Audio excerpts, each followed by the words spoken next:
মেয়ের বিয়ে নিয়ে কি ভাবছো?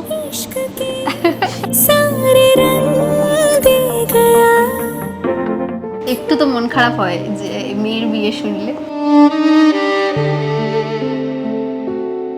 লিজা অ্যাকচুয়ালি আমাদের ছেড়ে থাকবে এটা কখনো হয়নি তো। আন্টি বোধহয় মন খারাপ হয়ে না গেছে। না খুব এটা একটা ইমোশনাল জায়গা।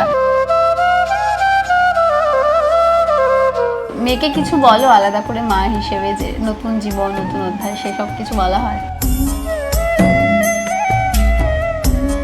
ভাবনা চিন্তা তো চলছেই, এঙ্গেজমেন্টটা হবে। আমার বিজনেসটা পুরো ফল্ট হয়ে গেছিলো করোনাতে, একদম ফল্ট হয়ে গিয়ে প্রচুর লোন টোন হয়ে মানে সাংঘাতিক অবস্থা। সেই লোনগুলো ওকে রিকভারি করতে হয়েছে। এখন ও যেটা করবে সেরকমভাবে করবে, তার সঙ্গে আমরা হয়তো কিছু সাপোর্ট করবো এই।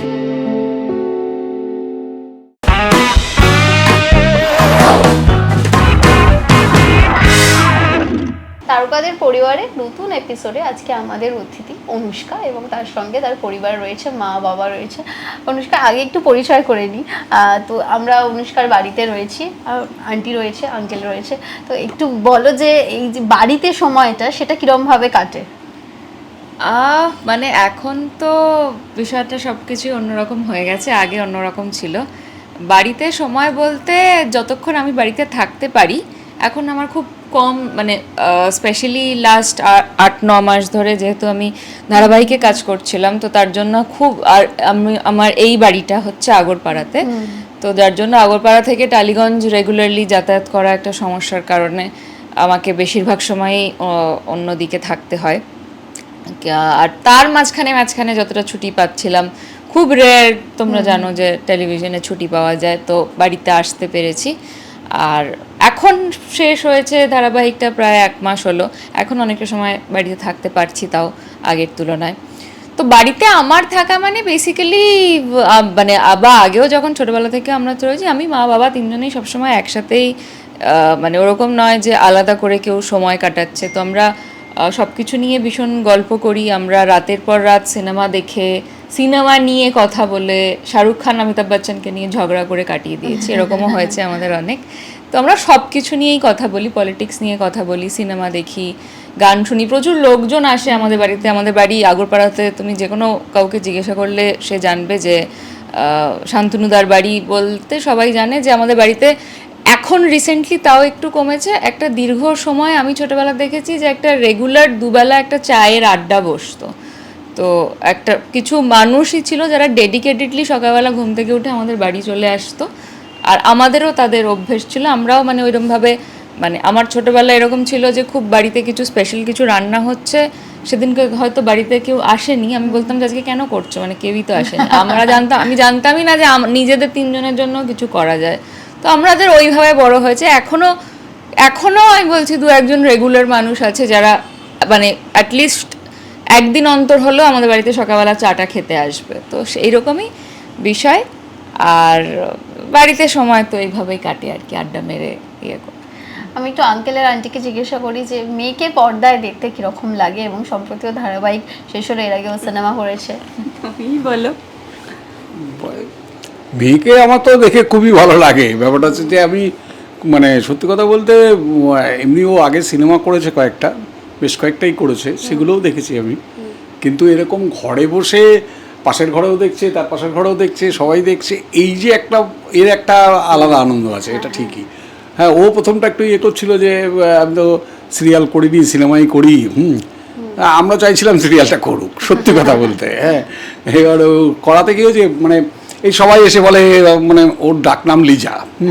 এই ফ্ল্যাটের লোক সবাই খুব ভালো, প্রত্যেকে খুব ভালো, ওকে খুব ভালোবাসে প্রত্যেকে, আমাদেরকে সবার সাথে। এই ফ্ল্যাট বলে না, এখানে ওরকম কালচার নেই, মানে সবাই খুব ভালো, মানে একটা পাড়ার মতো ভীষণ, মানে একসঙ্গে থাকি সবাই। সবাই এসে বলে এই লিজাকে আজকে দেখলাম, এইটা খুব ভালো লাগে আর কি, ভীষণ মানে খুবই এনজয় করি আর কি। আমার তো খুবই ভালো লাগে। মা ছোটবেলা থেকে অ্যাকচুয়ালি আমি অনেক ছোটবেলা থেকে থিয়েটার করি।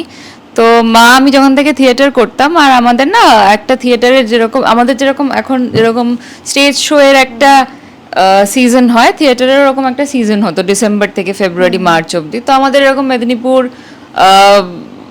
বেশিরভাগটাই মেদিনীপুর, তারপর সুন্দরবন, বাঁকুড়া, বীরভূম, এরকম বিভিন্ন জায়গায় যেতে হতো আর রেগুলারলি। তো আর ওরকম মানে সারা রাত জেগে ফিরছি, আবার ভোরবেলা বেরিয়ে যাচ্ছি, এরকম একটা চলতো। তো মা যেত, আর মা এভরি শো, প্রত্যেকটা শো মানে টানা ধরো 3 মাস আমি শো করছি, টানা 3 মাস এভরি শো মা বসে দেখতো, অডিয়েন্সে বসে দেখতো। আর ইসেতে না, অডিয়েন্সে বসে দেখতাম, লোকজনের রিয়াকশানও দেখতাম আর ও কি করছে। আর গাড়িতে যখন ফিরতাম প্রত্যেকে আমাকে জিজ্ঞাসা করতো, সে ডিরেক্টর থেকে, যে কার আজকে কি ভুল হয়েছে। হ্যাঁ, একা থাকতো টিমের মধ্যে যে পুরোটা মন দিয়ে অডিয়েন্সে বসে দেখতো, প্রতিদিন দেখতাম, প্রত্যেকটা শো আমি দেখতাম। আর প্রত্যেকদিন বলতো যে আজকে এই জায়গাটা ভালো হয়েছে, হ্যাঁ আজকে এটা খারাপ হয়েছে, আজকে তোমারটা একটু ঝুলে গেছে, মানে প্রত্যেক দিন এটা। আর প্রত্যেকে আমাকে জিজ্ঞাসা করতো, আমি যেটা বলতাম সেটা মানে ওদের মেনে নিত, এটা আমার অভ্যেস ছিল। এখনো ওর যা কিছু দেখি ভালো মন্দ আমি বলি, কিন্তু ভালো, এটা ভালো, এই জায়গাটা একটু ভালো মন্দ সবটাই বলি। ও মানে ওর ভালো ক্রিটিক আমি। এটা একটা সুবিধে বল। আমি রাত্রি 2টো, 2:30, 3টে অবধি দরজার কাছে দাঁড়িয়ে সিগারেট খেতাম, ফিরছে না এখনো টেনশন। কোথায় কোথায় সেই মেদিনীপুরের ভেতরে ভেতরে যেত, আর কোথায়। আর মেদিনীপুরে খুব থিয়েটারের বোদ্ধা ভালো ভালো দর্শক আছে। অন্যান্য জায়গাতেও ভালো, মানে জায়গায় যেত সবই ভালো, কিন্তু ওই দেরি হতো আর আমি বাইরে দাঁড়িয়ে সিগারেট খেতাম একটার পর একটা। হ্যাঁ, কখন ফিরবে, 2:30 বেজে যাচ্ছে, 2টো বেজে যাচ্ছে, এইসব চলতো আর কি খুব। আচ্ছা, আমি একটু আন্টিকে জিজ্ঞেস করি যে এই যে ওর জার্নিটা, মানে তুমি তো একদম শুরু থেকে ছিলে, তো আস্তে আস্তে নায়িকা হয়ে ওঠা, অভিনেত্রী হয়ে ওঠা, এই যে ওর সময়টা তুমি কিরম ভাবে দেখেছো বা কতটা স্ট্রাগল ছিল? সব কিছুই হয়ে গেছে, মানে কোনোটার জন্যই প্রস্তুত ছিলাম না যে এটার জন্য আমরা কোনো প্ল্যান করেছি, এটার জন্য আমরা অনেক কিছু আশা করেছি, এরকম কোনো কিছু ছিল না। সব কিছু পর একটা হয়ে গেছে, আর হয়ে গেছে সেটাকে খুব এনজয় করেছি। যেটা পাচ্ছে সেটা কি এনজয় করেছি খুব, এটা হলো, এটা পেলো, প্রত্যেকটা জিনিসকেই এনজয় করেছি। সেটা ওর ছোটবেলা থেকে, প্রত্যেকটা পরীক্ষার রেজাল্ট, মানে সব কিছু আমরা এনজয় করেছি। এরমই প্রথমে বরঞ্চ পাড়াতে থিয়েটার করতে যখন, তখন আমি অতটা খুব একটা না করিনি, করতো ঠিক আছে, ভালো পড়াশোনায় ভালো, বরাবরই পড়াশোনায় ভালো ছিল, রেজাল্ট ভালো করতো বরাবরই। কিন্তু যখন মাধ্যমিক পরীক্ষার সময় মেন বাইরের শোগুলো যখন করছে, প্রত্যেক দিন শো মাধ্যমিক পরীক্ষা, তখন আবার আমি একটু চাইছিলাম না যে দৌড় মাধ্যমিক পরীক্ষা। তখন তো আমি ভাবছি না যে ও এটাকেই ক্যারিয়ার করে নেবে, বা হয়ে যাবে ক্যারিয়ার আর কি। তো এবার আমি ভাবছি কী করছে, মাধ্যমিক পরীক্ষায় এরকম বাইরে বাইরে যাচ্ছে, শো করতে এ করছে। তারপরে যাই হোক মাধ্যমিকের রেজাল্ট ভালো করলো, উচ্চ মাধ্যমিকেও রেজাল্ট ভালো করলো, শো কিন্তু ওরকম থিয়েটার চলছে। কিন্তু তখনও ভাবিনি, বা ও বোধহয় ভাবেনি যে অ্যাক্ট্রেস হবে অ্যাকচুয়ালি। কিন্তু ও পছন্দ করতো গান বাজনা, থিয়েটার, অভিনয়, এগুলো পছন্দ করতো বরাবরই। এবং ওর স্কুলের টিচাররাও জানতো যে ও গান বাজনা, থিয়েটার, সিনেমা, সে তার হিস্ট্রি আছে, বলতে সময় লাগবে বলে বলছি না, এরকম ব্যাপার। এবার এই করতে করতে তারপরে ওর যে ফিল্মে চান্স পাওয়াটা, এটা একটা ঘটনা, এটা কি জানেই মোটামুটি, আমি অনেক ইন্টারভিউতেই বলেছি। অ্যাকচুয়ালি তাই নয়, মানে শুধু আমি সিনেমাতে অভিনয় করার একটা, মানে এটা একটা 2 সাইড অফ স্টোরি আছে। একটা স্টোরি হচ্ছে যে আমি যেহেতু পড়াশোনায় ভালো ছিলাম, আর আমি প্রচণ্ড আদরে, মানে আদর আহ্লাদে আমার জীবনে কোনো অভাব ছিল না। মানে মা বাবা তো আছেই, মা বাবা বাদেও, মানে আমার পিসি, আমার জ্যাঠা জেম্মা, আমার মামা বাড়ি, প্রত্যেকের আমি ভীষণভাবে আদরের আর কি। কিন্তু যেটা হয়েছিল, খানিকটা একটা সময়ের জন্য আমরা মানে আমি, মা বাবা 3জনে একটা সময়ে, একটা টাইম পিরিয়ড আমরা কিছুটা অর্থনৈতিক কষ্টের মধ্যে পড়ে যাই, এবং সেটা বেশ কষ্টের মধ্যে। এবং যেহেতু আমি পড়াশোনায় ভালো ছিলাম এবং আমাকে সবাই ভালোবাসতো, তো আমাদের যারা আত্মীয় স্বজন বা আমাদের যারা ফ্যামিলি ফ্রেন্ডস, তারা চাইছিল যে খুব তাড়াতাড়ি আমি পড়াশোনাটা শেষ করি এবং একটা সিকিউর প্রফেশনে যাই, তাহলে আমাদের যেই সমস্যাটা চলছে সেটা মিটে যাবে। এবার যখন সেক্ষেত্রে আমি একটা ইনসিকিউর প্রফেশনের দিকে আসতে শুরু করলাম, তো আমাদের অন্য রিলেটিভ বা সেটা আউট অফ কনসার্ন, মানে সেটা কোনো নেগেটিভ দিক থেকে নয়, আউট অফ কনসার্নই সবাই ভেবেছিল যে কি হবে ওই যে একটা ইনসিকিউর প্রফেশনের মধ্যে ঢুকছে, এতটা ডিস্টার্বড একটা ফাইন্যান্সিয়াল কন্ডিশনের মধ্যে। কিন্তু মা বাবা তখনও কিছু করেনি, মা বাবা তখনও বলেছে যে না, যেটা করা সেটাই, যেটা তোমার ইচ্ছা করে সেটাই করো। আর আমার এখানে ঢোকাটাও মানে আমার এই যে সিনেমার প্রতি সিরিয়াসনেসটা সেটা একটু পরে এসেছে, কারণ শুরুর দিকে it was all about money for me. কারণ যেটা হয়েছিল, মানে খুব এখন শুনলে খুব ছেলে মানুষই লাগবে, যে আমি টিউশন পড়াতাম। তো আমি যখন ক্লাস 11-এও পড়ি তখন আমি ক্লাস 9-10 অবধি ব্যাচ পড়াতাম। তো এবার একদম আমার প্রথমবার সিনেমার কাজ আসে হচ্ছে, আমি তখন ক্লাস 12-এ পড়ি। গিয়াসউদ্দিন সেলিম বাংলাদেশের খুব বিখ্যাত ডিরেক্টর, সে এখানে একটা ছবির শুটিং করছিল যেখানে পরিমণি হিরোইন ছিল এবং পরিমণির বোনের রোলটা আমাকে অফার করা হয়। আমি ছবিটা করতে যাই প্রথম দিন, ওটাই আমার ফার্স্ট ক্যামেরার সামনে এক্সপিরিয়েন্স। এবং ওই ছবিটা করার পর আমার যেটা ফার্স্ট রিয়েলাইজেশন হয় যে আমি সারা মাস এত কষ্ট করে টিউশন পড়ি, আমি যে টাকাটা পাই এই টাকাটা আমি এখানে একদিনে পাচ্ছি। তো আমি এই কাজটাই করবো আজকের পর থেকে। এবং তারপর থেকে আমি মডেলিং, ভয়েস ওভার আর্টিস্ট এরকম নানা কিছু করতাম পড়াশোনা এবং থিয়েটারের সাথে। কিন্তু তখন অবধি আমার এখানে একটা সলিড ক্যারিয়ার প্ল্যানিং বা আমি নায়িকা হতে পারবো এরকম কিছু আমার ছিল না। তখন অবধি আমি পুরো জিনিসটাই এই কলেজ লাইফটার যে হাত খরচা বা একটা প্যারালালি একটা কলেজ লাইফের সাথে একটা ইনকাম করার জন্য আমি পুরো জিনিসটাকে ওইভাবে দেখতাম। এরপর যখন আমি ফার্স্ট ইয়ারের শেষের দিকে আমার সিনেমার জীবনের গুরু অরুণ রয়, যিনি আজকে নেই পৃথিবীতে, তার সাথে আমার দেখা হয় খুব অ্যাক্সিডেন্টালি রাস্তায়। এবং তিনি আমাকে রাস্তায় ডেকে বলে যে তুমি কি সিনেমায় অভিনয় করবে। তো তখনও আমি খুব একটা সিরিয়াসলি নিই না। এবং তারপর অরুণদার সাথে দেখা, এবং তারপর অরুণদার সাথে আমার যে জার্নিটা, সেই জার্নিটাতে শুধু নিজেকে অভিনেত্রী হিসেবে সিরিয়াসলি নেওয়া সেটা নয়, সিনেমা বিষয়টাকেই এই যে আমার মধ্যে ঢুকিয়ে দেওয়া এবং এই যে আমার মধ্যে বিহাইন্ড ক্যামেরা কাজ করারও একটা ভয়ঙ্কর নেশা ওই মানুষটা তৈরি করে দিয়ে গেছে। সেই জার্নিটা সেখান থেকে তৈরি হয়। এবং তারপর আমার মনে হয় যে আমার এই জন্মটাই হয়েছে শুধুমাত্র সিনেমায় কাজ করার জন্য, আর এই পৃথিবীতে আর কোনো কাজই হয়তো আমার দ্বারা সম্ভব হবে না, এবং সেটা শুধু অভিনয় নয় অবভিয়াসলি। তো এইটাই হচ্ছে বেসিক্যালি জার্নি। আর এই যে পুরো জার্নিটা, এটা খুব একটা মানে যতটা আমি ইজিলি বললাম এতটা সহজ ছিল না। এবং এরকম অনেক সময় আমাদের জীবনে, মানে তোমরা জানোই যে আমাদের জীবনে আসে যে এক বছর মানে মাসের পর মাস হয়ে যায় হয়তো কোনো কাজ আসছে না, বা একটা ছবির আমি এক্সপেক্ট করেছি যে এই ছবিটা যখন আমি করছি আমি ভাবছি যে এই ছবিটা রিলিজ করলে আমার একটা ক্যারিয়ার হবে, সামহাও সেই ছবিটা রিলিজই হচ্ছে না। তো সেক্ষেত্রে আমার যে তার ওই ছবিটার রেজাল্ট থেকে আমার যা যা পাওয়ার কথা আমি কিছুই পাচ্ছি না। তো সেই সময়ও হয়তো এমন একটা সিচুয়েশন এসেছে যে সত্যিই খুব টাকার ক্রাইসিস রয়েছে, এবং মা বাবা হয়তো বুঝতে পারছে যে আমি একটা কাজে শুধুমাত্র হ্যাঁ বলছি যে ওই কাজটা করতে গেলে আমি একটা অ্যামাউন্ট অফ মানি পাবো, ওই কাজটা করতে যাওয়ার আমার আর বিন্দুমাত্র আমার কোনো ইচ্ছা নেই। এবং আমি হয়তো খুব করেই বলছি যে না আমাকে কাজটা করতে হবে। তো এমনও হয়েছে যে আমি কাজটা করতে যাব ডিসাইড করে ফেলেছি, মানে তার হয়তো 2 দিন পর আমার যাওয়া রয়েছে, তো তখন এসে মা বাবা আমাকে বলেছে যে ছেড়ে দে, করতে হবে না, দেখা যাবে কি হবে। তো সেইটাই আমি বলছি যে এই সাপোর্ট করে বেরোচ্ছে। এমনকি ও সাবটাইটেল লিখেও ইনকাম করেছে। ও যেহেতু ইংরেজিতে খুব ইংলিশে ভালো, বেরোচ্ছে মানে একদম ড্রেস পরা হয়ে গেছে। আমার মা মানে সবাই বুঝতে পারছিল যে আমার ইচ্ছে নেই কাজটা করার, ওরও ইচ্ছে ছিল না। আমরা অত বুঝি না, আমরা দেখছি যে ওর না ইচ্ছে নেই, যে কোনো কারণেই হোক। এবার এবার ড্রেস, যাই হোক, এবার সব একদম বেরোচ্ছে, ড্রেস পরা হয়ে গেছে। আমি দরজা ঠেলে ঢুকে, ও একদম মানে তৈরি হচ্ছে, তখন হয়ে গেছে, দরজা ঠেলে ঢুকে বলছি বাবু ছেড়ে দে, যেতে হবে না। অমন করে তাকালো, আমাকে ছেড়ে দেবো, আমি ছেড়ে দিই, যেতে হবে না, খুলে টুলে শুয়ে পড়লো।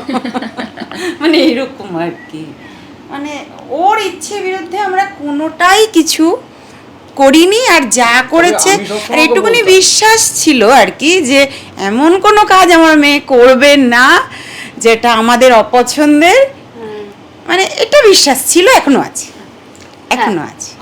আমি যেটা সবসময় আমাকে বলতাম যে বাবা, ভগবান যেটা করার ঠিক করবে, তুমি যতক্ষণ চেষ্টা করার করবে, কিন্তু অতিরিক্ত কিছু করার দরকার নেই।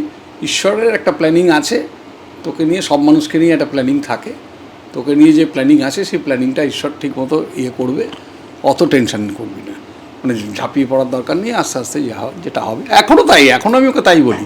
এই সিরিয়ালের যেদিনকে অফ হয়ে গেল, ওর মন খুব খারাপ, আমি বললাম মন খারাপের কিছু নেই, এই অবধি মেয়াদ ছিল এটা, এরপরে আবার ঠিক ঈশ্বরের প্ল্যানিং আছে, এবং আমরা সেটা বহু প্রমাণ পেয়েছি।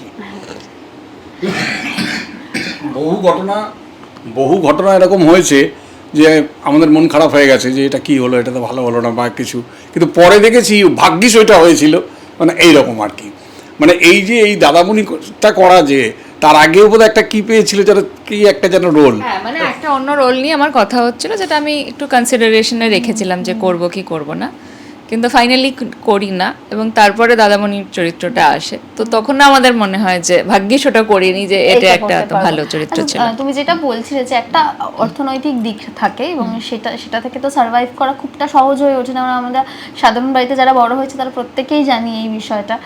কিন্তু একটা কথা বলো, একটা ঝাঁ চকচকে দুনিয়া, হ্যাঁ, সেখানে যখন প্রথমবার যাচ্ছ, তো নিজেরও একটা বোধহয় কোথাও একটা ব্যাকআপের প্রয়োজন হয়, বা নিজেকে প্রেজেন্ট করে যাওয়ার সেই একটা জায়গা তো থাকেই। সেইটা একটা খুব বড় দিক আমাদের ইন্ডাস্ট্রির, যে স্পেশালি অভিনেত্রীদের ক্ষেত্রে একটা দিক থাকেই, নিজেকে সারাক্ষণ একটা গ্ল্যামারাস ভাবে প্রেজেন্ট করা। আর এটা না আমার বুঝতে খুব সময় লেগেছে, জানো তো, কারণ আমি যে মানুষগুলোকে দেখে বড় হয়েছি, মানে আমার বড় হওয়া বলতে আমি আমার ইন্ডাস্ট্রিতে বড় হওয়ার কথা বলছি, যে আমি প্রথমেই যে মানুষগুলোকে এসে দেখেছি, সেটা আমার ডিরেক্টর হোক, বা আমার সাথে যারা কাজ করেছে তারা হোক, বা আমি যাদেরকে আইডল মেনেছি, ধরো অনির্বাণ ভট্টাচার্য হোক, বা ঋত্বিক চক্রবর্তী হোক, বা শাশ্বত চট্টোপাধ্যায় হোক, এই যে মানুষগুলোকে দেখে বড় হয়েছি, এবং আমি তাদেরকে দেখেছি তারা ভীষণ সাধারণ জামা কাপড় পরে, সাধারণ লাইফস্টাইল লিড করে। তারা হয়তো একটা রুমে ঢুকে দেখলো 5 জন বসে একসাথে মুড়ি মেখে খাচ্ছে, তারা হয়তো সেখান থেকে একটা মুড়ি মাখা খেয়ে নিল, এবং আলাদা করে অভিনেতা হওয়ার জন্য সবসময় একটা বৈভব প্রকাশের দরকার তাদের পড়েনি। এবার আমি এই মানুষগুলোকে দেখে আইডল মানতাম, এবং আমি এটা বুঝতেই পারিনি শুরুর দিকে যে অভিনেত্রীদের ক্ষেত্রে সেটা হয় না। অভিনেত্রীদেরকে সবসময় নিজেদের একটা বৈভব প্রকাশ করে যেতে হয়, এবং সবসময় নিজেকে একটা গ্ল্যামারাস ওয়েতে নিজেকে প্রেজেন্ট করতে হয়। মানে আমি যদি ওদের মতো করে নিজেকে প্রেজেন্ট করতে চাই, তাহলে লোকে আমাকে বলবে যে ওর ফ্যাশন সেন্স নেই। সেটা আমার বুঝতে সময় লেগেছে, কিন্তু সময় লাগার পরও এখন আমি যখন সেই জিনিসটা বুঝতে পারলাম, তারপরেও যে আমি খুব একটা নিজেকে চেঞ্জ করেছি সেটা নয়, কিন্তু আমি এটা শুরুর দিকে বুঝতে পারতাম না, এবং তার একটা মাঝখানে একটা ফেজ এসেছিল যখন আমি বুঝতে পারলাম, তখন আমার নিজেকে একটু আন্ডার কনফিডেন্ট লাগতো, কিন্তু এখন আমি সেটাকেও কাটিয়ে ফেলেছি। এখন আমার মনে হয় যে ইফ ইউ টেল মি যে তুমি উইদাউট এনি মেকআপ, একদম বাড়ির জামা কাপড় পরে, একদম উইদাউট হেয়ার, উইদাউট কোনো প্রিমিয়ারে পৌঁছে যেতে হয়, তো আমার কোনো অসুবিধা নেই, আমি পৌঁছে যেতেই পারি। আর তোমরা আমাকে দেখেওছো অনেকবার হয়তো সেইভাবে। তো এখন আমি সেই বিষয়টাকে কাটিয়ে ফেলেছি। একটু আন্টিকে জিজ্ঞেস করে, যখন শুরু থেকে আস্তে আস্তে চলছে, একটার পর একটা কাজ আসছে, এবং ইন্ডাস্ট্রি এমন একটা জায়গা, মানে তোমাদের কাছে একটা অপরিচিত জগতই বলা যায়, কতটা চিন্তা হতো যে মেয়ে কি করবে, কি করছে? না না, প্রথম থেকে একটা সেফ জোনের মধ্যে ছিল। একটা অরুণদা আমার বাড়িতে, ওর সঙ্গে সম্পর্ক হওয়ার পরে অবভিয়াসলি অরুণদা আমার বাড়িতে যাতায়াত করতো, আমার বাড়িতে থাকতো, আমার হাতে খেতে ভালোবাসতো। অরুণদা আমাদেরকে নিয়ে একটা পরিবার তৈরি করেছিল। আমি, অরুণদা, কিঞ্জলদা, অর্ণদা, বিদ্যুৎদা বলে একজন আছে, গোপী ভাগাত আমাদের সিনেমাটোগ্রাফার, সৌনভ বসু যে আমাদের রাইটার থাকতো বেশি, দাদামণিরও রাইটার খুব কোইন্সিডেন্টলি সে ছিল। তো খুব সঙ্গে সব টোটাল আমরা একটা ফ্যামিলির মতো। আর যেহেতু অরুণদা, আরো কয়েকজন আছে, মানে তোমরা চিনবে নিশ্চয়ই, এখন সিরিয়ালের নায়িকা সমু সরকার, শ্রীজা ভট্টাচার্য বলে একজন অভিনেত্রী রয়েছে। আমরা সবাই অরুণদার একদমই, মানে আমাদেরকে এরকম তুলোয় করে রাখতো অরুণদা, একদম, হ্যাঁ, ওই সন্তানের মতো। এই প্রসঙ্গে আমি একটা কথা বলি। ও যখন প্রথম হীরালাল সিনেমা সবে শুরু করেছে শুটিং, তো অরুণদা তো তার আগে আমাদের বাড়ি আসেনি, ওর সঙ্গে ওই নন্দনের ওখানেই ওকে দেখে পছন্দ করেছিল যে নায়িকা হিসেবে। তারপরে এবার অরুণদা জানে যে সিনেমা জগতের মানুষরা যেমন হয় সেরকম, তা আমাদের বাড়িতে প্রথমে আগরপাড়াতে এসছে, এসে যাই হোক দেখে থেকে কথা টথা বলে খাওয়া দাওয়া করে গেছে। দিয়ে কিঞ্জলকে, অভিনেতা কিঞ্জল নন্দ যে ডাক্তারবাবু, ওকে গিয়ে বলছে ওদের বাড়িতে গিয়ে না আমি দেখলাম কি বলতো ছোট্ট একটা পাখির বাসা। এবার কিঞ্জল বলছে পাখির বাসার মধ্যে একটা পাখি নাকি, বলে পাখি না পাখির বাচ্চা, মানে ওর কথা বলছে আর কি, মানে একেবারেই ইন্ডাস্ট্রি সম্বন্ধে কোনো কিছুই জানে না, মানে এরকম যে একটা ব্যাপার আর কি। তারপরেও একটা ভরসা হয়ে গিয়েছিল তারপর থেকে যে ওরা অরুণদা কিছু- আছে, কিঞ্জল আছে, হ্যাঁ, ওইটা। একটা কোথাও একটা ভরসা। গোপীদা ওকে ভীষণ ভালোবাসে, এখনো মাথার উপরে জানি যে তারপরও ওই অরুণদার থ্রু থেকে একজনের সঙ্গে আলাপ হতো তো, মানে হরনাথ চক্রবর্তী আমি বলবো, মানে যখন যেরকম যা বিপদে আমি ফোন করেছি ওই মানুষটা সব সময়, এবং তারও পরবর্তীকালে দেবদাকে যখন যেরকম বিপদে যার জন্য ফোন করেছি, হি অলওয়েজ ওয়াজ দেয়ার। চিন্তাটা তো সেরকমভাবে সেইভাবে হয়নি। আমি ওইটা ফেস করি, এটা হয়তো আমার ভাগ্য। একদমই। হ্যাঁ, তো এটা ঠিক। ছোটবেলাটা কিরকম ছিল একটু বলো, এখানেই বড় ওটা মানে এই বাড়িতেই কি? না, এই বাড়িতে নয়, আগরপাড়াতেই বড় হয়ে ওঠা, অন্য বাড়িতে। এবং এটা বেসিক্যালি আমার মামা বাড়ির পাড়া। আচ্ছা। আমার বাবারা সিথির মোড়ের। তো এটা আমার মায়ের বাবা প্রায় 30-40 বছর ধরে এই এলাকাতেই আছে। তো এই এলাকাটাই পুরো আমাদের আত্মীয় স্বজন, মানে পাড়ারই এরকম অনেক মামা দাদা কাকা রয়েছে যাদেরকে আর আলাদা করে যে ব্লাড মানে রিলেশন নেই সেইটা সেটা বোঝা কোনোদিন যায় না। মনে হয় না আর কি। তো এই এলাকাতেই বড় হয়ে ওঠা পুরোটাই। একটু ছোটবেলাটা কিরকম ছিল তুমি বলো, যে ছোটবেলার মেয়ে কিরকম ছিল আর কতটা চেঞ্জ হয়েছে? খুব ভালো, খুব শান্ত, ওকে যেখানে বসিয়ে রাখতাম সেখানে বসে থাকতো। ভীষণ বাধ্য, এখনো সবাই জানে, আত্মীয় স্বজন সবাই, ও ভীষণ বাধ্য, ভীষণ ভালো। আর এই বাবার সব বন্ধুরা থাকতো, মানে ওই যে বললো যে চায়ের আড্ডা একটা বসতো আমাদের, বাবার বন্ধুরা সকালবেলায় ঘুম থেকে উঠে চলে আসতো, ওকে দাদা টাদাও বলতো। বন্ধু মানে সবই যে একেবারে ওর বয়সী লোক সেরকম নয়, তারা কেউ বিয়ে টিয়ে করে, ওই প্রথম বাচ্চা ওই গ্রুপে, সবার কোলে কোলে বড়, সবার গায়ের ওপরে কোলের ওপরে একজনের কোলে বসছে, একজনের গায়ে পা তুলে দিচ্ছে, ওকে বলছে আমার পাটা টিপে দাও, মানে এই রকম করে ও বড় হয়েছে। মানে একটা মানে সত্যি ও একটা মানে খুব তুলোই করে বড় হয়েছে, মানে যতটা আমাদের পক্ষে সবাইকে খুব ভালোবাসে, সবাই খুব ছোটবেলা ভালোবাসার থেকে ওকে কথাই খুব ভালোবাসতো বলছি। সবাই। অন্য কিছু বলছি না, ভালোবাসা প্রত্যেক এখনো পর্যন্ত ওকে সব মামারা দেখলে গাল টিপে আদর করে বললি যে বুড়ি। আমার অনেকগুলো দাদা রয়েছে এখানে। আমার মানে বেসিক্যালি আমার দুটো মামাতো দাদা এই এলাকাতেই থাকে, আমার মা বাড়ি যেহেতু পাশে। তো ওই আমার দাদাদের সাথে কোনোদিন কোনো এলাকায় ঝামেলা হতো না, ওদের সাথে শুধুমাত্র ঝামেলা হতো আমার কারণে। মানে আমি হয়তো রাস্তায় বেরিয়েছি, দুই দাদা মানে ওকে কেউ কিছু বলেছে শুনলে ব্যাস। হ্যাঁ মানে আমি হয়তো জানিও না, আমি হয়তো রাস্তা দিয়ে গেছি, আমাকে হয়তো কোনো ছেলে কিছু একটা বলেছে, আমি হয়তো শুনিও নি, কিন্তু সেটা ওদের কানে কিভাবে খবর যেত ভগবান জানে। ওরা ঠিক তাকে খুঁজে বের করে, তাকে ধমকে, কখনো কখনো মেরে, মানে সব রকম ভাবে তাকে শাসিয়ে যে বোনের ধারে পাশে যাওয়া যাবে না, ওটা করে আসে। আর আমি কি রেগে যেতাম যে আমার এখানে দম বন্ধ হয়ে আসে, তোরা আমাকে ইয়ে করবি না। শুধু দাদা নয়, দাদাদের পুরো বন্ধু গ্রুপটা চোখটা ওর দিকে। আর তার মধ্যে আবার ওই দাদাদের মধ্যে থেকে আবার একজন পরবর্তীকালে ওর টিচার হয়েছিল, তার নাম সন্দীপ। তারও অনেক দাদার মানে আমার মামাতো দাদার মধ্যে একজন বন্ধু, সে আবার আমাকে পড়াতো। তো আমি এই প্রোটেকশনে যাওয়ার পরে প্রচন্ড ভালোবাসতো, মানে ও ভাইফোঁটা দিত। পড়াতো, আর ও সে এখন বিরাট অফিসার কাস্টমসের। তো সে ওই তার ছিল কোনো দিকে ধ্যান দেবে না, তোমাকে একটা চাকরি করতেই হবে, সরকারি চাকরি। পড়াশোনা করতেই হবে আর কি, মানে খুব ওইভাবে আর কি বড় হয়ে ওঠা আর কি। একদিন পরীক্ষা, সন্দীপ এসে ওকে ঘুম থেকে তুলে, মানে উঠতে দেরি করতো, ওই জন্য উঠতে চাইতো না, ঘুম হলে উঠতে চাইতো না, একটু বেলা করে ওঠা অভ্যেস, উঠবে না। ভোরবেলা এসে ঘুম থেকে তুলে খানিকটা পড়িয়ে তুমি পড়ো, আমি বসে আছি।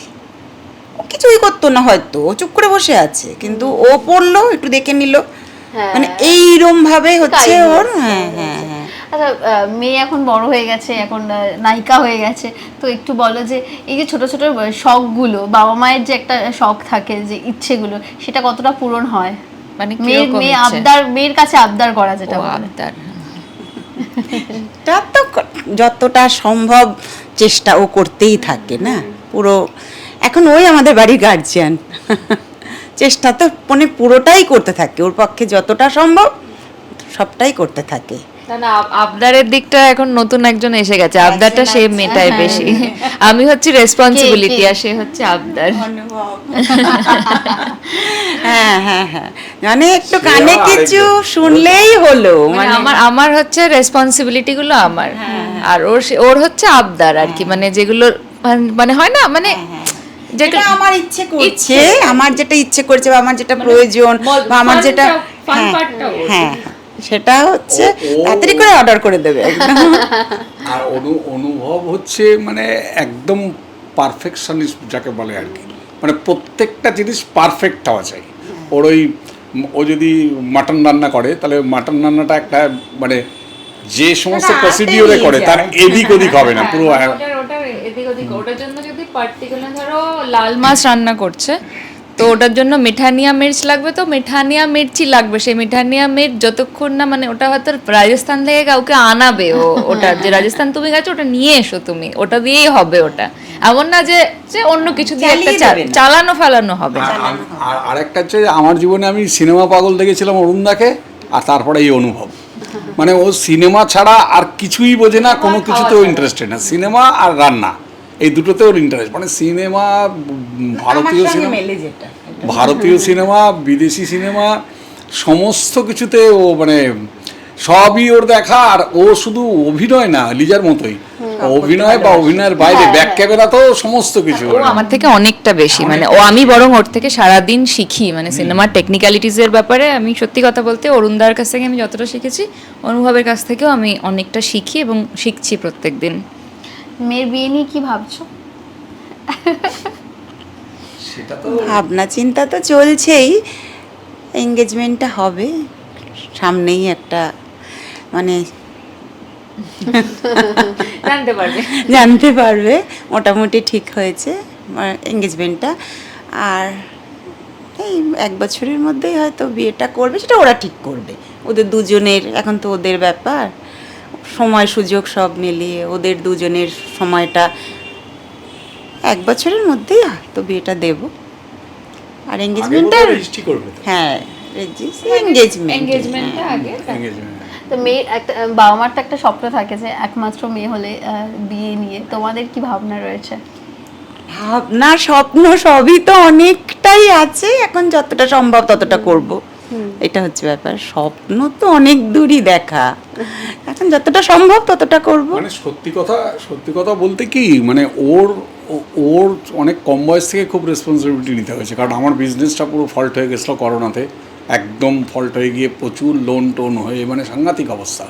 সেই লোনগুলো ওকে রিকভারি করতে হয়েছে, প্লাস বাকি যে সংসার খরচা বা আদার্স এগুলো সবই ওকে চালাতে হয়েছে, ওর নিজের খরচা প্লাস এত টাকা লোন, এই টোটাল মানে করোনার পরে বিজনেস একদম শেষ হয়ে গেছিলো, আমার প্রচুর লোন হয়ে গেছিলো। সেই সমস্ত লোন ও রিকভার করেছে, যার ফলে এখন ও যেটা করবে সেরকমভাবে করবে, তার সঙ্গে আমরা হয়তো কিছু সাপোর্ট করবো এই, কিন্তু প্ল্যান তো অনেক আছে, দেখা যাক কি হয়, কতটা কি হয়। একটু তো মন খারাপ হয় যে মেয়ের বিয়ে শুনলে, হ্যাঁ কাকুর বোধহয় একটু বেশি। হ্যাঁ সে আমার চেয়েও ও বেশি হবেই এটা, আর আমি একটু মানে প্র্যাকটিক্যালি ভাবি, বাস্তববাদী যে এটা তো হওয়ারই আছে, কিন্তু ও এখনো ঠিক ব্যাপারটাকে ইয়ে করতে পারে না। মানে থাকে না যে বাড়িতে, এমনি বেশিরভাগ সময় যে অভিনয়ের জন্য বাইরে থাকতে হয়, টালিগঞ্জে থাকতে হয় আর অন্যান্য জায়গায় থাকতে হয়, তো সেক্ষেত্রে ও খুব আপসেট থাকে আর কি। মানে লিজা অ্যাকচুয়ালি আমাদের ছেড়ে থাকবে এটা কখনো হয়নি, তো এই রিসেন্ট এই 7-8 মাস 9 মাস ধরে এটা হচ্ছে আর কি, কাজের সূত্রে হ্যাঁ করার থাকে না। আন্টি বোধহয় মন খারাপ হয়ে গেছে। না খুব এটা একটা ইমোশনাল জায়গা যে মেয়ের বিয়ে হয়ে যাওয়াটা। আমি আগে থেকে এটা বলতে চাই যে ওরকম ভাবে বিয়ে হয়ে যাওয়া মানে কিছু পাল্টে যাবে বা ওরকম কিছু হবে না। আমি এখনো যেরকমই থাকি ওরকমই থাকবো। এখনো আমাকে কাজের সূত্রে অনেকটা সময় আগরপাড়ায় আমি থাকতে পারছি না, মানে এই বাড়িতে আমি থাকতে পারছি না, তখনও এরকমই হবে যে যখন কাজ চলবে তখন ওখানে থাকবো। ভরসার জায়গা অনুভব ও আলাদা করে না অনুভব শুধু নয়, অনুভবের হ্যাঁ। ফ্যামিলি ভীষণ, হ্যাঁ এটাই পুরো মানে আমি সেটা বলছি না, মানে কোনো মানে ও যদি বাড়িতে না থাকলে তাহলে অনুভব সেই জায়গাটায় মানে মানে ও এসে ছেলের কেউ মতো। যেতে পারে, হ্যাঁ মানে এরকম এমনি অনুভবের ফ্যামিলির সাথেও পুরো আমার family। তাই যে মানে আলাদা করে অনুভব বাড়িতে আছে কি নেই তাতে কোনো ইয়ে হবে না। আমি জানি যে ওই বাড়িতে একটা চিরুনিও যদি কেনা হয় তাহলেও ফোনটা আমার কাছে আসবে, যেটাকে কিনবো না কিনবো না ওর মায়ের ফোনটা আগে আমার কাছে আসবে, ওর অনুভব বা অনুভবের বোনের কাছে অনেক তারপরে যাবে। আর ওদের ফ্যামিলি আর অনুভবের ক্ষেত্রে এরকম অনেক সময় হয় যে আমি হয়তো শুটিং এ আছি সারাদিন, আমি জানি না যে আমার বাড়িতে কি কি হয়েছে, আমার মা বাবা কখন ডাক্তারের কাছে গেছে, কখন উবার বুক করতে হবে, কখন এটা অর্ডার করতে হবে, ওটা ওটা ওটা ওটা ও জানে সম্পূর্ণভাবে। তো সেইভাবে ওরকম ভাবে আলাদা করে মন খারাপ করার মতো কোনো ওইটাই বিষয় বললাম। নেই তবু আর একটা কি। ইমোশন। হ্যাঁ এবার মেয়ের বিয়ে নিয়ে তো একটা ইমোশন। আর আরেকটা বাড়ি না থাকাটাই একটা কষ্টের, এটা ছাড়া আর কিছু না। আর ওদের বাড়ি আমি বলি আগরপাড়া ছেড়ে চলো আমার সাথে ওখানে গিয়ে থাকবেন, ওরা তো সেটা করবেন না, ওরা থাকবেও এখানেই। আরেকটা যেটা হচ্ছে যে মানে আমি একদিক দিয়ে মনে করি যে একদিক দিয়ে আমি যেটা ভাবি যে একদিক দিয়ে ভালো হয়েছে সেটা হচ্ছে যে হট করে বিয়ে করে চলে যেত যখন, না ওইটা নেওয়াটা খুব কষ্ট। বরঞ্চ এই যে এখন থেকে একটু দূরে থাকে, এখন থেকে একটু দূরে থাকে, এইটা অনেকটা আমাদের বরঞ্চ অভ্যেস হয়ে গেছে, এখন অতটা কষ্ট। বাড়িকে আমাদের আলাদা করে আর কিছু মনে ওদের হয় না। বাড়িটা ওদের বাড়িটা গিয়ে আমাদের আরো মনে শান্তি হয়ে গেছে, কারণ আমাদের ওকে আলাদা এত করে ভালোবাসে কিছু ওরা, মেয়ে মানে ভালো থাকবে। প্রত্যেকে, মানে অনুভবের আমারও বাবা একটা আলাদা বাড়ি, আমিও যাই, বাজে কথা বলে তো লাভ নেই, আমরা ওখানে থাকি ডাকি। তা গিয়ে আমি যখন ওদের বাড়িতে গিয়ে পড়ি তখন ওটা না একটা আমার সংসার হয়ে ওঠে আলাদা করে, সবাই গেস্ট হয়ে যায়, মানে এরকম করেই মানে ওদের বাড়িতে মানে মা ওই বাড়িতে, আমার বাবা ওই বাড়িতে যাওয়া মানে বাকি সবাই হচ্ছে যে ওফ বাবা ওরা এসে গেছে এখন দায়িত্ব শেষ, এবার তুমি বুঝে নাও, মানে এরকম। এবার কি রান্না হবে আমি ডিসিশন নেব, রান্না করবে ও, রান্নার লোক আছে সব আছে, সব কিন্তু তবু ও আছে। করবে। একটা আমি ফ্যামিলি রান্না করবো, আমি খেতে দেবো, মানে আর ওর এইভাবে সব- বাবা, ওর মা, ওর ও, বোন, ওরা মানে প্রত্যেকে মারাত্মক মানে ও ভালোবাসে আমি আমাদেরকে। এইটাতে খুব নিশ্চিন্ত, আমরা ঈশ্বরের এই কাছে আমি জায়গাটাতেই- অসীম কৃতজ্ঞ যে না ও এরকম একটা পরিবার পেয়েছে, নইলে ও না অ্যাকচুয়ালি মানে ওইরকম একটা আটোসাটো দম বন্ধ করা কিছু ফ্যামিলি হয় না, ও খুব পারতো না, পারবে না, ওর হ্যাঁ, পক্ষে সম্ভব না। আমাদেরও কষ্ট হতো। আর ফ্যামিলিটা আমরা খুব ভাগ্য করে ওরা খুব পেয়েছি, ওপেন মাইন্ডেড, আমরা খুব ভাগ্য করে উদার পেয়েছি। মাইন্ডেড। এমন এমন সময় ওকে সাপোর্ট করেছে মানে বলার না। ওরা পাশে না থাকলে আমি বলছি যে অরুণদার ইসের সময় ট্রিটমেন্ট ও 2.5 বছর ওরা হসপিটাল আর বাড়ি করেছে, আর ওরা সেই সময় এত ওকে সাপোর্ট করেছে না। আর তারপরে অরুণদার চলে যাওয়াটা, ওরা না থাকলে ওকে আমি সামলাতে পারতাম না। আমাদের এখনো অরুণদা, না আমাদের কথা বলছি, ওর কথা বাদই দিচ্ছি, মানে অরুণদা চলে যাওয়াটা আমাদের কাছে খুব কষ্টের, খুব। আর আমরা তো বলি যে হ্যাঁ। ও অরুণদার জন্য দৌড়াদৌড়ি করেছে 2.5 বছর ধরে অক্লান্ত, শুধু হসপিটাল আর বাড়ি, সঙ্গে অনুভবও করেছে প্রচুর। অনুভবের বাবা গাড়ি করে ওকে পৌঁছে দিয়ে এসছে, হসপিটালে নিয়ে এসছে, মা, মা, বাবা, বোন, বোন। এই সাপোর্টটা ভাবা যায় আর না। তারপরে মানে অরুণদা চলে যাওয়ার পর ওকে সামলানো তো মানে আমাদের পক্ষে মানে কি করতে আমরা পারতামই না, আমরা সবসময় দিকে ওখানে ছিলাম। হ্যাঁ মানে আমি ওই ফেসটা থেকে হয়তো বেরোতে পারতাম না ওরা যদি, বললো, তোরা থাক, তোরাও এখানে থাক, ওর মা বললো, অনুভবের মা, তোরাও এখানে মানে থাক। ওই তার তোরাও একসঙ্গে পরবর্তী থাকি, একটু 3 মাস এভরিডে আমার ওরা সবাই আমার জন্য বেঁচেছে, মানে আমাকে ঘুরতে নিয়ে যেতে হবে, চলো ঘুরতে যাব, চলো সিনেমা দেখতে যাব, চলো রেস্টুরেন্টে খেতে যাব, চলো তোমার এটা করতে ইচ্ছা করছে, এটা করতে ইচ্ছা করছে, মানে এভরি ওরা বকা দেয় আমাদের, কি মানে কথাই তুলতে দেয় না, মানে আবার ওর মনে পড়বে, আবার ওর কষ্ট হবে, মানে এটা এরম ফ্যামিলি মানে। আচ্ছা, খুব সম্প্রতি একটা নতুন জীবনে যাচ্ছে, আমি যেটা শুনলাম, তো মেয়েকে কিছু বলো আলাদা করে মা হিসেবে, যে নতুন জীবন, নতুন অধ্যায়, সেসব কিছু বলা হয়? না, ও সব জানে, বলে বলি, হ্যাঁ, বলবো না কেন যেটা, কিন্তু আমি এইটা ওদের ফ্যামিলিকেও বলেছি, ওকে আলাদা করে বলার কিছু নেই, ওদের ফ্যামিলিকে আমি যে কথাটা বলেছি, ওর মা বাবাকে, তোমাদের যদি কোনো সময় তোমার ছেলের বউয়ের সঙ্গে ঝামেলা, কোনো অশান্তি, ভবিষ্যতের কথা বলছি, কোনো দিনে কিছু হয়, তার সঙ্গে কিন্তু আমাদের সঙ্গে কোনো সম্পর্ক নেই, তোমরা বুঝে নেবে, আমাদেরকে বলারও দরকার নেই, তার সঙ্গে আমাদের কোনো সম্পর্ক নেই, কারণ এক জায়গায় থাকতে গেলে ভবিষ্যতে কিছু খোটামুটি হতেই পারে, তার সঙ্গে কিন্তু তুমি কিন্তু আমার দিদি এরমই থাকবে, মেয়ের শাশুড়ি হয়ে যাবে না কখনো। বলে তোর কি মাথা খারাপ, ও আমার মেয়ে, মানে এইরকম আর কি, এছাড়া আর কিছু না। একদম একদম নতুন জীবন অনুষ্কা ভালো করে শুরু হোক, ভালো থাকো এবং তোমরাও ভালো থাকো। এবং আমি যেটা শুনলাম যে জামাইয়ের খুব প্রশংসা, তাই তো? জামাইয়ের তো এখনো অবধি খুব প্রশংসা, ভবিষ্যতে কি হবে কে জানে। না না, থাকুক প্রশংসা, তাই না? একদম। এবং দুটো পরিবারই খুব ভালো থাকো। তো শেষে কি বলবে তোমার দর্শকদের? দর্শকদের নতুন করে কিছু বলার নেই। দর্শকরা আমি আজ অব্দি যাই করেছি, অনেক সময় খুব অপরিণতভাবে অনেক কাজ করেছি, তাতেও আমি দর্শকদের ভালোবাসাই পেয়েছি সবসময়, সেটা সিনেমা, ওয়েব সিরিজ বা ধারাবাহিকের ক্ষেত্রে হোক বা আমার পার্সোনাল লাইফ নিয়ে হোক। তো এইটুকুই বলবো যে আমি জানি না, আমার পুরো জার্নিটাই খুবই আনপ্ল্যান্ড এবং পুরো জার্নিটাই একটা ইউনিভার্স বলো বা ভগবান বলো, যে যা বলে আর কি, তার প্ল্যানিং অনুযায়ী হচ্ছে। কিন্তু আমি যেটা করতে পারি সবসময়, যে আমার কাছে যে কাজটা আসে সেই কাজটাকে 100% অনেস্টি দিয়ে করা, এবং ভবিষ্যতে চেষ্টা করব যখন নিজের কাজের জায়গাটাকে আরেকটু যখন শক্ত করে ফেলতে পারবো, তখন শুধুমাত্র নিজের স্বার্থ বা নিজের কাজের বাইরে গিয়েও কিছু মানুষের পাশে দাঁড়ানোর চেষ্টা করব, যেটা এখন অবধি হয়তো করে উঠতে পারিনি সেইভাবে। তো এইটুকুই, যে পাশে থাকবেন, ভালোবাসা দেবেন, আর যাই কাজ করি, ভুল ত্রুটি যাই হোক, ভালোবেসে পাশে থাকবেন। Thank you. এতক্ষণ এই আড্ডাটা দেখলেন, কেমন লাগলো অবশ্যই কমেন্টে জানাবেন, আর দেখতে থাকুন সিটি সিনেমা। টলিউডের লেটেস্ট আপডেট, গসিপ ও এক্সক্লুসিভ ইন্টারভিউ দেখার জন্য এখনই সাবস্ক্রাইব করুন সিটি সিনেমার ইউটিউব চ্যানেল, আর ফলো করুন আমাদের ফেসবুক, ইনস্টাগ্রাম ও হোয়াটসঅ্যাপ চ্যানেল।